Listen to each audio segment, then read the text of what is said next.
I found my twin sister. 30 years after her death. I need to start by saying, I've always been skeptical of the paranormal. I'm the person who watches ghost shows just to debunk them, and when people tell me about their weird experiences, I politely nod but don't buy into it.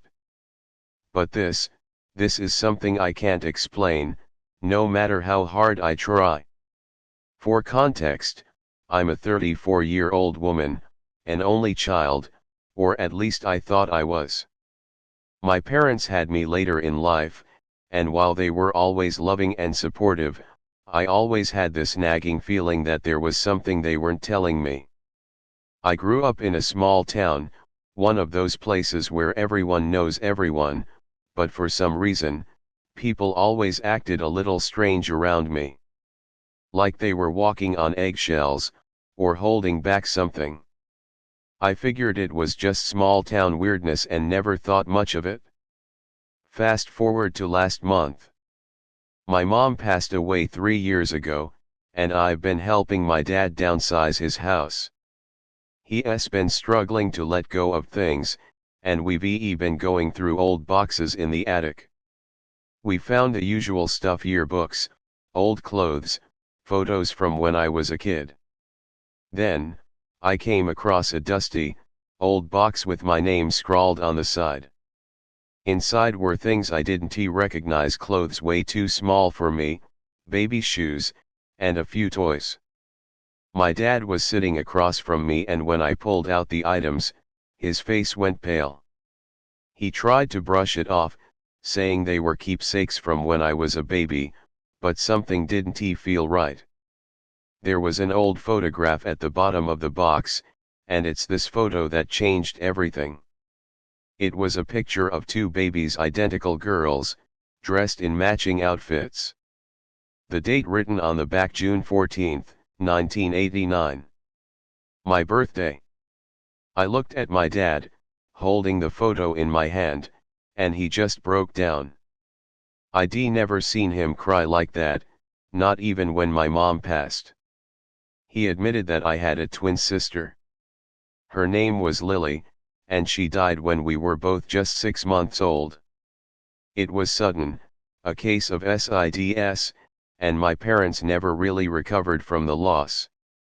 They never told me because they wanted to protect me, to spare me the grief of knowing I had a sister who was taken from me before I even knew her. I was shaken, to say the least. But what's worse is what happened next. That night, after leaving my dad's house, I couldn't stop thinking about Lily. How I'd lived my whole life not knowing she existed.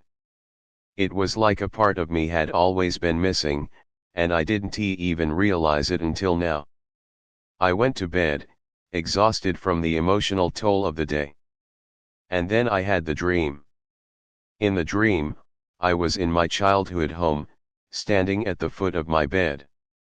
Everything felt real, like the kind of dream where you're aware that you're dreaming, but you can't control it. I turned around and saw a little girl standing in the doorway. She looked exactly like me when I was a kid, wearing a simple white dress. I couldn't move, couldn't speak. She just stood there, staring at me with a look that I can only describe as knowing. Like she had been waiting for me to see her. I woke up in a cold sweat, heart racing.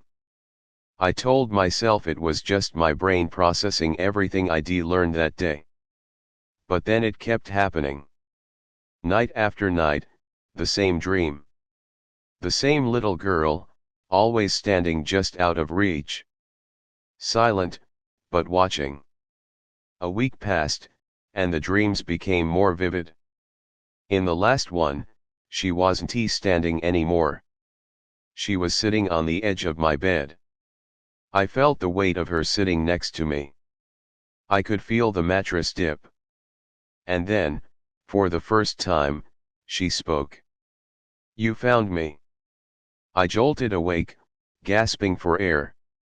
I didn't sleep for the rest of the night, and by morning, I knew I had to do something. I drove back to my dad's house the next day and told him everything. He looked horrified, and after a long silence, he admitted something that shook me even more. My mom used to have the same dreams.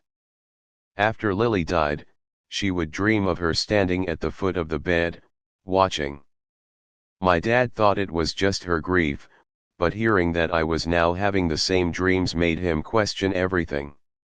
We went to visit Lily's grave for the first time together.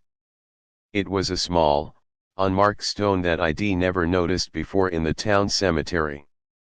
My dad had chosen not to give her a large headstone because it was too painful for him. Standing there, I felt this overwhelming sense of loss, not just for Lily, but for the life we never had together.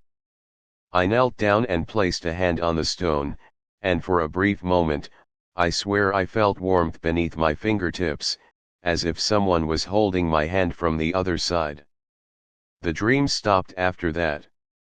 I haven't seen Lily since we visited her grave, but I feel her presence in a way that's hard to describe. It's like a part of me has finally found peace, knowing that she's no longer waiting. But every now and then, when I wake up in the middle of the night, I still expect to see her standing there, watching.